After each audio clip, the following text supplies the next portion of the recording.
మూత్ర సంబంధిత సమస్యలుంటాయి. దాంట్లో మూత్రంలో ఇన్ఫెక్షన్ గానీ, మూత్రంలో రక్తం పడడం గానీ, మూత్రం సరిగ్గా రాకపోవడము, తర్వాత ముఖ్యంగా మగవారిలో అయితే ప్రోస్టేట్‌కి సంబంధించిన సమస్యలు ఎక్కువగా ఉంటాయి. ఈ విధంగా ప్రోస్టేట్ అనేది మామూలుగా ఇట్లుంటుంది. కొందరికి ప్రోస్టేట్ పెరిగినప్పుడు మూత్రనాళం కొద్దిగా సన్నగా అయిపోయి, మూసుకపోయి మూత్రం సరిగ్గా రాకపోవడము, ఇబ్బందిగా రావడము, అలాంటి వాటికి ఎండోస్కోపిక్ ద్వారా ఆపరేషన్‌లు, తర్వాత అవసరమైతే లాప్రోస్కోపీ ద్వారా ఆపరేషన్‌లు చేసి, ఆ సమస్యలకు పరిష్కారం చూపిస్తాము.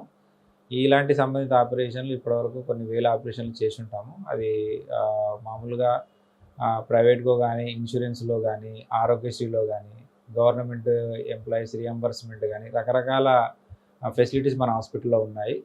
దానికి సంబంధించి మీరు హాస్పిటల్ ఫోన్ నంబర్‌కి ఫోన్ చేసి మీరు కనుక్కోవచ్చు. కిడ్నీలో తయారయ్యే రాళ్ళు కొన్ని చిన్న పిల్లల నుంచి పెద్దవారికి, మధ్య వయసు వారికి ఎవరికైనా రావచ్చు. దాంట్లో ఇలా 4 రకాల స్టోన్స్ ఉంటాయి మనకు. కాల్షియం ఆక్సిలేట్ అంటాము, యూరిక్ యాసిడ్ స్టోన్స్ అంటాము, మిక్స్డ్ స్టోన్స్ అంటాము, స్ట్రోవేట్ స్టోన్స్ అంటాము. వీటిలో సాధారణంగా కనిపించే stones calcium oxalate, uric acid stones.